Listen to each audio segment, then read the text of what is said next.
Hello po sa inyong lahat. Kumusta? Ito po muli si Mr. Du. Ngayong araw, ngayong video natin ay meron tayong tutulungan sa pagbenta ng kanilang lechonan. Kompleto na po ito. Meron ng griller, chopping table, yung metal, 10 tuhugan, at meron na ding meron ng housing yung lechonan na ito. Bali, gusto ko lang itong i-offer sa inyo sa mga gusto magsimula din ng lechon manok. At kung wala pa kayong recipe, wala kayong idea, ay ako nang bahala po sa inyo. Bibili nyo lang itong griller, ako nang mag-train sa inyo. Punta lang kayo dito sa amin sa Manolo Fortich, Bukidnon, at ako nang mag-train sa inyo. Ako ang magbibigay ng idea, at syempre ako nang bahala sa iyo. Basta kunin mo lang ito. At tatandaan mo lang na hindi ka franchise dito. Talagang ititrain kita ng sarili mong negosyo. Ito na po yung kasalukuyang kalagayan ng griller na mayroong housing yung ibibenta natin. Isang taon pa po lang ito. Isang taon pa ito simula nung nag-open sila. Kaya ito na, pero napakatibay pa nito, guys.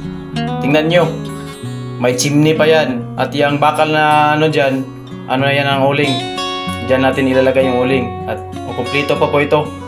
Maliban po sa salamin. Kasi yung salamin nito ay giniba ng baliw. Kaya guys, pag kinukuha nyo ito, ako nang bahala sa inyo. Ready made na ito at ready to operate. Kasi ang kulang dito is freezer. Pag meron kayong freezer dyan o bibili kayo ready to start na ito, tingnan nyo. Napaka-okay pa yan, matibay talaga. Ang kulang lang dito is pwesto na lang talaga. Pag meron kayong magagandang pwesto dyan, ay naku, anytime po ito mag-i-start. At no worries kayo sa mga idea dito. Ako nang bahala po sa inyo mag-train. Puntahan lang ako ninyo dito sa Manolo Fortich, Bukidnon, or tawagan nyo ako sa aking number, or magmensahe kayo rito, or mag-direct kayo sa aking FB page. Search nyo lang Mr. Du TV official page. Kaya guys, sana nakatulong ito, at sa mga naghahangad na magnegosyo nito, ito na ang pagkakataon ninyo.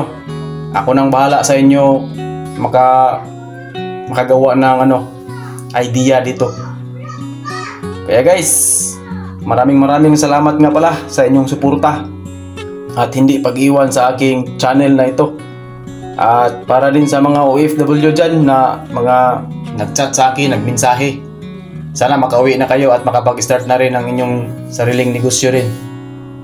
Uulitin ko lang hindi kayo franchise dito sa akin. Kasi kung franchise kayo sa iba, napakamahal. Aabot lang ng siguro 200,000 yun, franchise na. Pero sa akin, napakamura lang nito.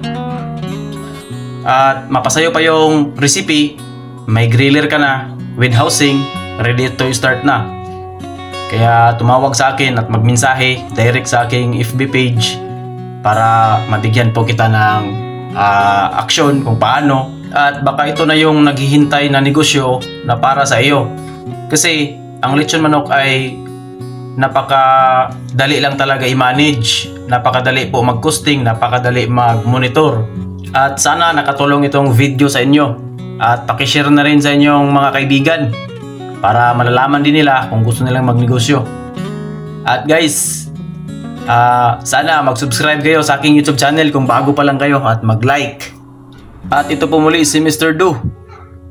Mag-stay lang po kayo, tapusin nyo po itong video. At maraming salamat po sa inyong lahat. Mabuhay!